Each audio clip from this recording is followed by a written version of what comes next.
As an actual ally of this community, I wanted to talk today about accidental allies. People who are transphobes but don't realize that the thing that they're saying actually causes some euphoria. So this is one of my favorite things to look at on Reddit, on YouTube, people who read these. And it's also like super funny when it happens to me because I'm like, you just have no idea, do you?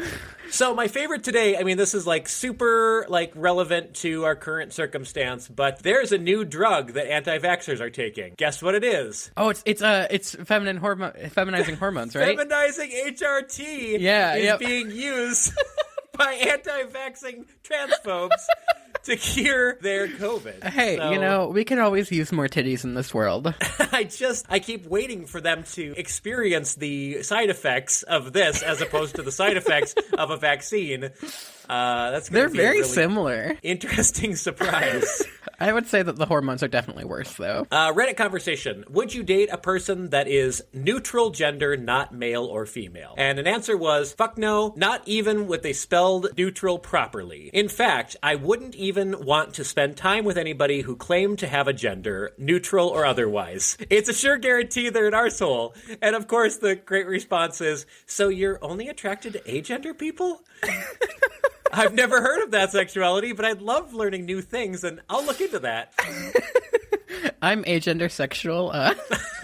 It's extremely specific, and I'm here for it. Wait, no, that's the new meaning of ace, is instead of asexual, it's ace, like you're agender sexual. Agender sexual. The A in LGBTQ plus has a lot of different meanings, and we'll add a new one there. I've got one. If it's straight and it identifies as a woman, then it likes guys, period. Thanks for being supportive, I guess. You're not wrong, but the intention is wrong. Intention is not correct, babe. This one's great. Trans women have prostates. This is a feature, not a bug.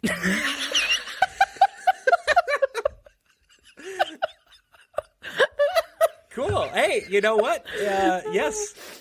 Yeah, no, I mean, for some people, yeah. Your gender is not an option, Grace says. You don't pick it. Your gender is something that is always the same. It's a part of who you are. True that, Grace. Thank you. Thanks, Grace. Get that representation out here.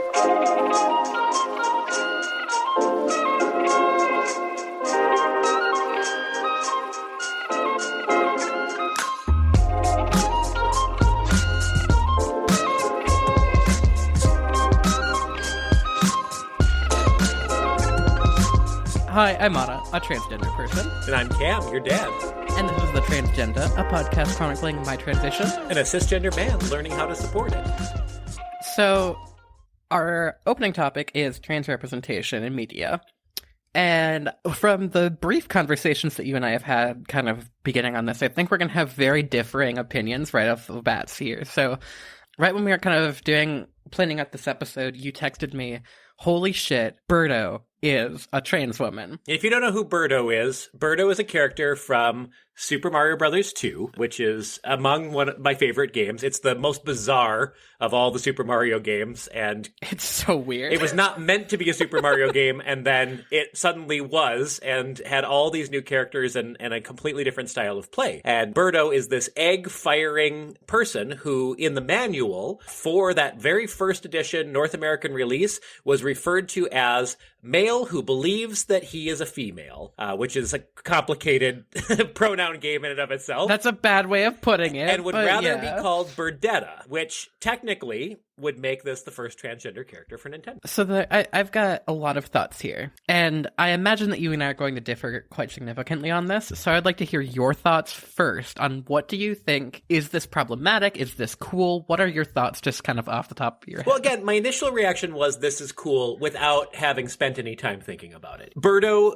is pink the first time that you meet Birdo. and uses the male name that Nintendo had sort of defined for it as Birdo. But again, in the manual, wanted to be referred to as Birdetta. So I guess as I'm processing it more, I mean, what it sounds like is Nintendo has established this as an egg who is not being able to actually express their identity well in the game, and, you know, sort of being forced by Nintendo to take on this identity that may not be who they want to be. Now, in Super Smash Brothers, they show up again. Sorry, hold on. Sorry, isn't that just classic for the capitalistic world we live in? Being forced into a gender that you don't identify with? Crazy. Seems like couldn't be me. The norm, huh? Super Smash Brothers Brawl's manual says Birdo is of indeterminate gender. Yeah, that's yeah. I don't know why they needed to backpedal that, but cool. So tell me what you think. I mean, I need to be educated here because my excitement is now being toned down a lot. So I realized that Birdo, I'm going to refer to them as Birdo because that is, I have always referred to them as Birdo, although, what is it, Birdetta? Birdetta is what they would rather be called. Rather be called, yeah. To be fair, they are a fictional video game character. I'm sorry, Birdetta, if you are listening. Nintendo has forced me to use Birdo because that is the only name that I know you by. My dream is thinking about Nintendo characters listening to our podcast, and I just got really excited about that now. So anyway, go on. So I've known that Birdo has been trans for quite a while, and that was one of the first, like, kind of queer, fun pieces of history that I knew, and I've grappled with it a lot, and it is so goddamn problematic. I mean, just the way that, like, Nintendo talks about it, of, like, Birdo is a he who wants to be referred to as a she, but also it wants to go by Birdetta, not Birdo, and still refers to them as their dead name and incorrect pronouns, right? Very bad. The other thing that really bothers me is that Birdo in Super Mario Bros. 2 is a villain character. Classic way to just, like, be homophobic, transphobic, whatever, make them the villain. And just, like, she has had such a prevalence in the more recent games without any attention being brought to her identity, which is fine, you know, like some trans people don't want to bring attention to their identity. But, like, it's like the indeterminate gender kind of thing. Birdo clearly originally wanted to identify as a girl and has been forced by Nintendo to identify more as androgynous, non-binary, which is not a problem if they do identify as that. It just bothers me that, like, Nintendo can't come out and say they have a trans character because that would be super problematic for them. Yes. Then, I'm not going to give a lot of credit here because in 2008, Nintendo released a Japan-only version of the game, or a game called Captain Rainbow, in which Birdo was imprisoned in a woman's bathroom, and the point of the game was asking the player to find proof that she's female in order to let her be free. Now, hey, Nintendo, why? What the fuck? What was that? What the fuck, Nintendo? God, that's just straight up transphobic in every way. Nobody, hey, everybody listen to Anna now. It's Anna listen time. Don't fucking question people about what bathroom they're using. That's none of your business. Your business is to go in there, do your business, and then leave. Because you're just there to piss. Or shit. It's just a bathroom. Or both. And we all use it. So let's talk about some other popular characters in media. One that I wanted to bring up, aside from Birdo, was just the very worst representation of trans people I can think of in my popular media, and that is the show Friends, which is just immensely problematic across the board. And Chandler's mom was a trans woman. And there was a running bit of which culminated and just burned in my brain as I saw it for the first time as a kid and was like, this is not a funny joke, where one of the other characters meets Chandler's mom, the person who was assigned female at birth mom, and her name is Amanda. The character says, "Oh, ha ha ha, Amanda," and it made me so sad for society as a young person even just going, that is not funny. Listeners at home, I faced palms so hard when I heard that. God, on this list, we're going off the Wikipedia page of list of fictional characters who are trans, right? On this list, every single character who I recognize or who has any, like, description about kind of where they appear or whatever is so goddamn problematic to me. You know, Super Jail has a trans character named Alice who is the security guard or whatever, and she is clearly meant to be a trans woman, except she has a super short shorts, bulging penis, like clearly visible, super hairy legs, super deep voice, like a bunch of facial hair and whatever, which is not an issue. If that's how you present as trans, fantastic. Let's just maybe not like make a trans character super sexualized like that. And two, maybe let's not make fun of trans people by like saying, well, trans women clearly are like super bear-like men, you know? They're not women. How could you ever be a woman? And then another one that I recognized was from Family Guy. Quagmire's mom is a trans woman, and I've seen a lot of episodes regarding that, and that is kind of a shit show every time that they bring it up. So maybe let's not make trans people the butt of any jokes. It feels like trans women are always the target. And like, let's start changing that perception. I mean, we're only approaching popular media today not punching down on trans women. Finally. I mean, I look at this list and I say, exactly. Until, let's say, 2018, I look at this list of literature, video games, television shows, and say, there's so much punching down in this list, and it makes me really upset. Oh, yeah. No. The last one that I wanted to bring up, and this one is clearly just from reading the descriptions. I don't know anything about this episode, but it has so many trans people in it, is from Bob's Burgers. It is the Sheesh Cab Bob, which from the descriptions sounds like a fetishized transgender club, like sex club. And as we have previously discussed on this podcast and how much I hate this, let's stop sexualizing trans people. They are not for you. We are our own people. Stop fetishizing us. It's gross. And shoot us a comment or write us an email if you've seen this episode and you feel super empowered or euphoric about it. But all I see on here is 4 transgender stereotypes cast as sex workers. Yeah, and like that just feels problematic. Like, and this might be more against the Wikipedia, but it's like Glitter, Bob's Burgers trans woman. Glitter is a transgender sex worker who is said to be going under gender reassignment because she mentions the town being full of, quote, doctors who refuse to cut off your penis, end quote. That's not even accurate to how the surgery works. Like, that's a direct quote from the show. I'm all for trans representation and queer representation in media. If you're going to do it, make it right. And also, like, please have at least a queer person reading over what you're writing so that we can, like, make sure that it's not super problematic like this. And ideally, LGBTQ and particularly trans people playing LGBTQ characters in these scenarios. So let's talk about some euphoric examples of that. Jewel Star, the new She-Ra series that I was looking at that, yeah. Absolutely phenomenal show, and Jewel Star is such a cool character, such a great representation, and is voiced by a trans male actor, which checks all the boxes. Checks all the boxes. I want to say a lot of terrible things about Netflix and the way that they treat trans people, but I also say, hey, you produced this series and you actually did a pretty frickin' good job at this particular. Out of all the horrible things for trans people that Netflix has done, they did one good thing, and that's what they point to every time. But it's like how they did a show about a women's prison, and now they're like, oh my god, we can like shit on women all we want now. That makes me so sad, but yes. How about Hedwig and the Angry Inch? You know, let's talk about musicals. Yeah, like, I don't have a lot of great examples of trans representation in musicals. The whole musical is about Hedwig, who experienced an extreme amount of abuse in their lives. Yeah. And there are some lines in there that I know can be really challenging for trans folks and really like, okay, they literally say, I'm a gender of one and a man and a woman top and bottom, because they're dealing with trauma in their gender and they're processing who they are. And I think that's really important. Yeah, no, I fully agree with that. That's hard to process, but sometimes it's inevitable. Just kind of backtracking a little bit. That's really funny that I also can't think of that many trans examples in theater generally of trans characters. Yeah, another place I'd love for our audience to come back at us in comments or emails that just kind of remind us of maybe where those characters exist in popular media that you're excited about. But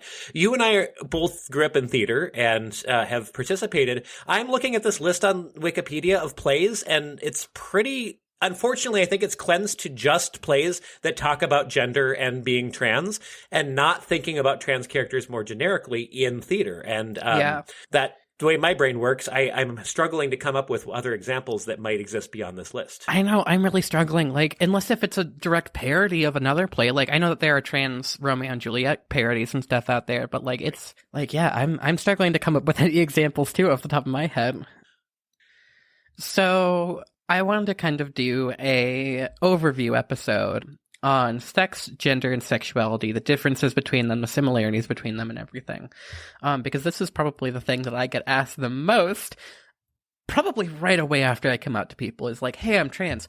Oh, so does that mean that you're gay? No.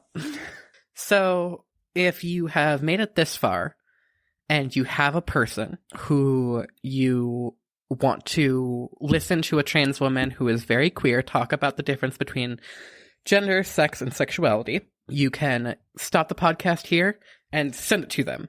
This is going to be a lot of information, and to any new listeners who are coming in, hello, my name is Anna. I am a queer trans woman, and these are the differences between sex, gender, and sexuality. Starting off with sex.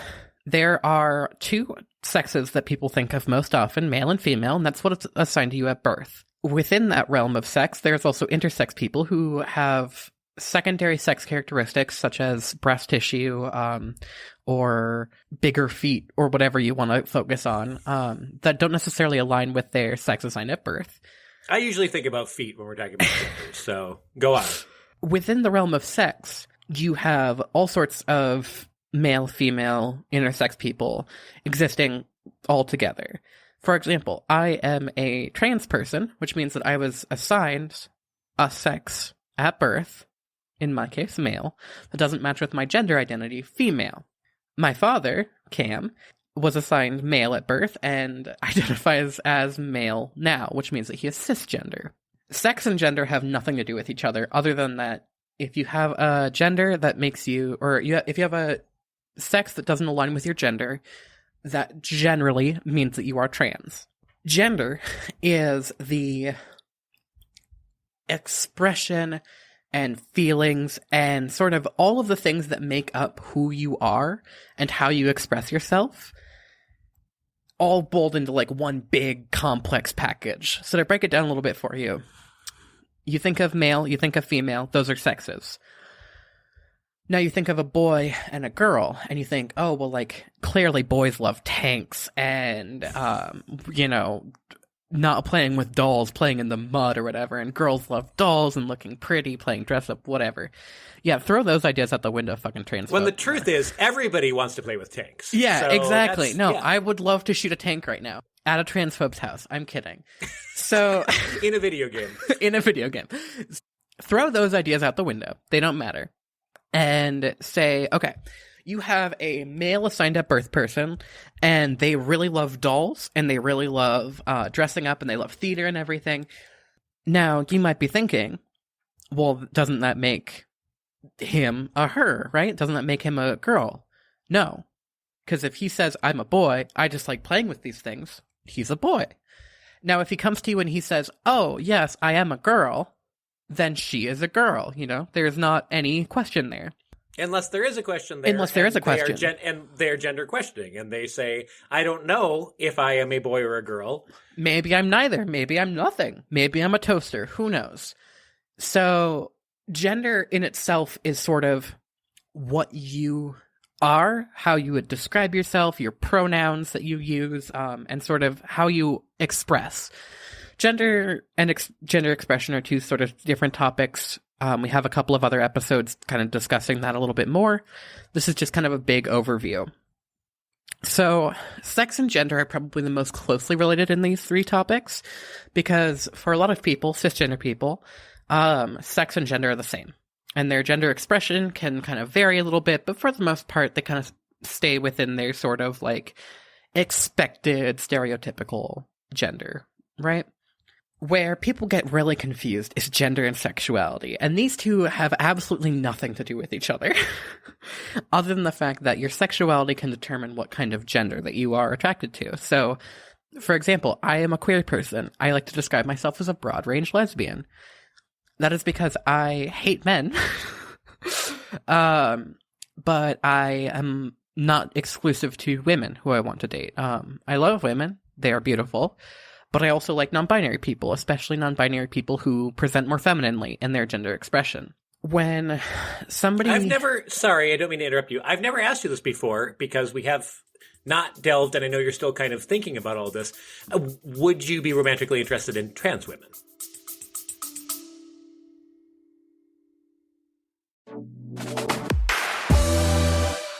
Looking for positivity within our community? Then listen to Queer We Are, the podcast where you hear some of the most interesting and successful LGBTQ plus people share uplifting stories, including their definition of success, how they achieved it, and what they learned along the way. Guests include celebrities, activists, politicians, athletes, and many more. Click the link in the show notes and check us out, or go to queerweare.com. If you've been looking for both fun and inspiration, now you know where to find us. Queer We Are.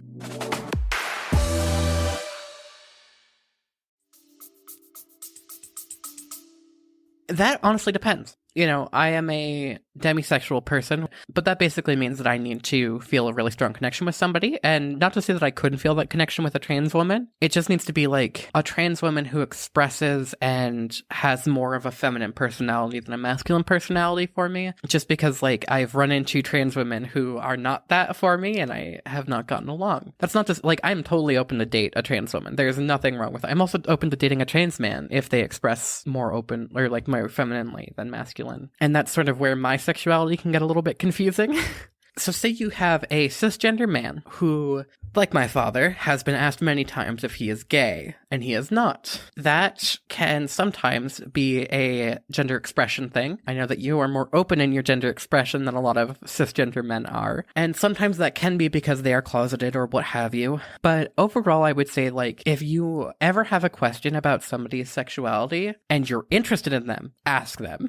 Hey, can I just say, communication in romance and relationships is the defining part of good romance and relationships. Like, it does not matter if you are gay or you are straight or you are any part of this continuum here. You, from the very second you are beginning to think that you could be romantically involved with somebody or sexually involved with somebody, you need to begin communicating all the things that you and I are talking about in this segment here. Yes. You need to be clearly identifying what your parameters are for the relationship and what your sexuality is, and that's going to be a defining moment of success for your relationship.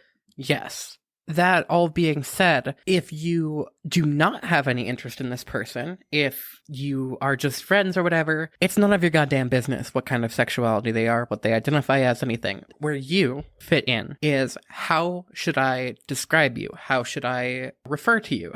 What should I call you? And that gets back to the more gender side of things. Sexuality is specific to, how do I, a lesbian, interact with other people around me? Whether they be female, male, non-binary, whatever they identify as, how do I identify with them? Do I want to sleep with a lesbian, like a girl? Do I want to sleep with a man? Do I want to be romantically involved? So going on dates and not having sex with a person, you know, things like that. Well, and I appreciate you saying that, because here's my little bit of coming out to you in the conversation that I've recently had, and that's that I think I'm a pan-romantic person. I mean, I really do think I am, because I have attraction that I can express to my own gender and to trans people, and a willingness to feel that. I am not sexually interested in anyone but women. And so that's you know, and that's taken years to define that, especially as somebody who's been questioned by other people whether I'm gay or not.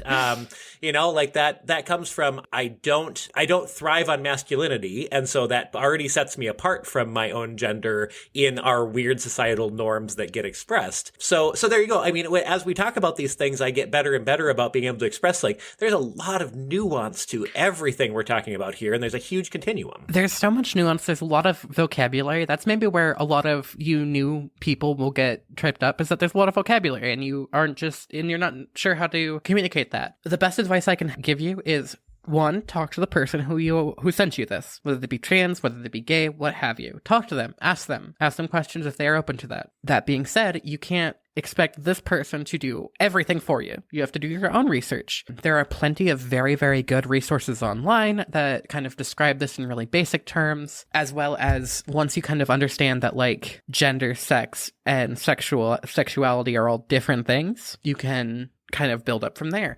For example, I've been referring to sexuality as a whole thing. That is not necessarily accurate. For example, you can be sexually attracted to somebody and romantically attracted to somebody, as we were just kind of discussing. And you could be neither. You can be neither. You can not sexually attracted to somebody, but also romantic, or you could be not romantic, not sexually attracted, and that all those things are completely valid. Correct. For example, my girlfriend, Emmy, we have a romantic relationship. We go on dates. We have a lot of hangout time together. We have a lot of fun together, but she is ace, which means that she does not want to have a sexual relationship, which is just fine with me. We established that early in our relationship. Totally fine. No questions from me. I support her unconditionally in that. But, you know, that needed to be established right away in our relationship and kind of have that boundary set. I am a demisexual person, which means that I am able to have a sexual relationship. I'm not ace like Emmy, so I'm not interested in sex. It's just I need to have a very, very strong connection with somebody. So generally that leads to me being attracted to people who I've known for a long time. For example, AJ, my other partner, who I feel more than just a romantic attraction for. You know, we cuddle a lot more than Emmy and I do, and what have you. That is sort of where the sexuality can be broken up, similarly into how sex and gender can be broken up, or gender and gender expression can be broken up. These topics and these categories, the base three that I would say you need to know the difference between is sex, gender, and sexuality. From there, I would say start learning the difference between, you know, binary sex people, so people who are male and or female assigned at birth, and intersex people. Start learning about how chromosomes can affect things, because transphobes bring up chromosomes all the time, and like... Right. And chromosomes are scientifically a continuum. It's not as binary as a transphobe might say. A scientist will tell you that, hey, those chromosomes are not 1 or 0. They are much more complicated than that. Exactly. Gender and gender expression. So how you express yourself versus how you identify. For example, I express myself extraordinarily femininely, but I also identify as fae. So fae, fair, fairs, as well as, you know, female. And then the last categories that I would break up is sexuality in romantic and sexual attraction. So those are two different types of attractions. You can feel different things for different people. All I am doing is giving you a baseline of, here are the very, very big categories of sex, gender, sexuality, and then there are smaller categories and smaller categories and smaller categories as you go up. That's why I like to use the term umbrella, because you can have the big umbrella of sex, you can have the big umbrella of gender, you can have the big umbrella of sexuality, and that kind of can describe, like, the little umbrellas underneath. Under a umbrella, Ella. So, my father, do you have any questions regarding any of these big topics, smaller topics inside, from a cisgender, not straight anymore man? Welcome to the community. Thank you. No, I don't want to ever step on the fact that things are more complicated, and I'm not trying to assert myself into the community, but it has helped me realize that all of these things are continuums. Every part of this. You can't even have an XY chart to deal with this. No. It's like 3-dimensional chess. There's so many different layers. We will get into my how do I describe sexuality, gender, and sex in another episode, because it is a 3-dimensional, 4-dimensional, and 5-dimensional chess game. Also, I just want to quick point out, you are valid, and you are a part of the queer community. You don't need to hide. You don't need to, like, say, oh, well, you know, like, no. Fuck that. You are pan-romantic. Thank you. And just accept that. Welcome to the queer community. It's a fun place. Finally! I've been trying to figure it out, and there I am. Thank goodness that you have exposed me to so much good media that allows me to tackle these things without you having to explain it to me. So the only thing that I would tackle in this is what a transphobe will say is, oh, there's just so many things, you know, there's the list of all the sexualities and all the genders and all the pronouns, you know, like, why do we have to spend so much time labeling all this stuff? That's my question. Why do we have to spend so much time labeling all this stuff? Why do you have to call me cis? I'm not part of your community. Cis, I'm just a real man. What I say to that is, why do we spend time describing colors? Or different types of animals? Or different types of humans? I mean, like, you know, you are already differentiating between male and female, woman and man. So why is it that much harder to add on some extra descriptors? I'm sure that since you're so transphobic to say this, that you're probably also another kind of bigot. Podcast? Yeah. I mean, like, other types of bigots, which are like racists and things like that. And so you can differentiate colors, right? Like, you can add these into your repertoire. It's not that hard. It takes time. And what I ask of you as a queer trans person is do your own research and learn, because I do this great podcast. I am only one person, and I have taken on a lot of responsibility being an advocate and voice for a lot of queer trans people, but your queer trans person in your life, or whoever, maybe doesn't want all that responsibility, doesn't want to answer those questions. And just take initiative. Show your trans person that you really want to learn and understand what they're going through. Or if not what they're going through, at least understand and show them that, like, you're trying to listen to them and understand the community a little bit better. But I know that, I mean, I joke about transphobes. I know that our core audience for this are people who are genuinely trying to learn to be better, because there's two ways to approach this. I have a thought about how the world is supposed to exist, and I'm going to enforce that thought on the world, or ignore that any other way to perceive it is out there.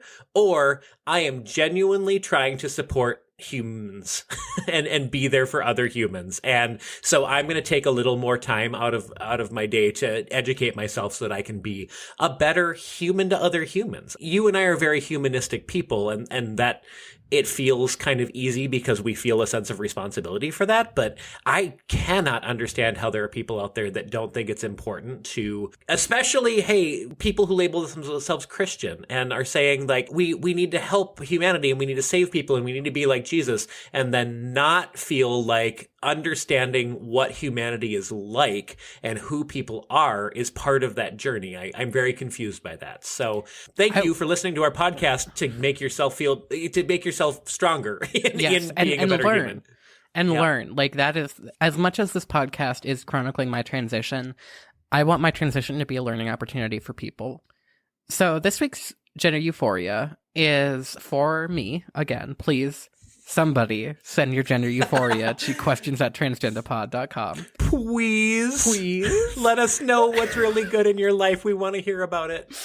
Listen, it's hard coming up with one. I know, I do it every week. But if you have anything, let us know. We want to share it. So this week's gender euphoria is my being correctly gendered, even in my new uniform.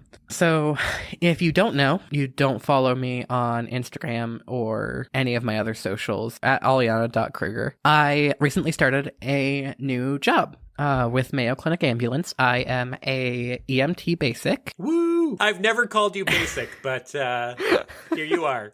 Here I am. They are based out of Rochester, Minnesota, where Mayo Clinic is. And that is actually where I am recording tonight. Hello, Rochesterians. I don't know what you guys call yourselves. But the uniforms and pretty much all of men's style of clothing is to make you look as blocky and, like, mono-shaped as you can be. Like, I swear to God, I throw on my shirt and I'm like, I look like a fucking rectangle. More so than I normally do. Yeah, even through that, I was being correctly gendered this week, which is really cool. On a side note, this is more of a gender... You fucking idiots. Men's sizing doesn't fit women. It really does not. This place that we got our uniforms from has women's sizings, but they are small to extra large. Yet they have 2X in other different articles of clothing, not in their shirt sizes. The one thing that, like, needs to fit properly, no, they don't have that. So me, a woman who has a more masculine frame and small pancakes, I'm able to fit in it okay. For some of my colleagues, though, it is not the same. And can we please have more inclusive sizing for plus-size women and maybe not force women to use men's clothing as uniforms? Also, men, figure out your fucking clothing. Don't be a rectangle. Yeah, I'm tired of being a rectangle. If you have questions about transitioning or supporting someone who is transitioning and you'd like to talk about it on the show, please shoot us an email at questions@transgenderpod.com. Be sure to check out our episode description for links to resources on today's topics. Thanks for listening. I've been Cam. I've been Anna. And this has been The Transgender. Love you all, except the bigots. And men's sizing.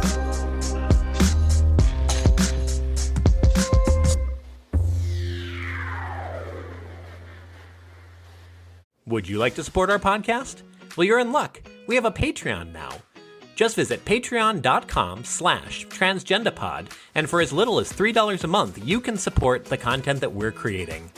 And for $20 a month, you can join our Sticker Club, which provides you with a monthly live stream, a shout out on the podcast, and a sticker every month from ourselves and creators that we adore. Again, just visit patreon.com/transgendapod, and thank you for all your support.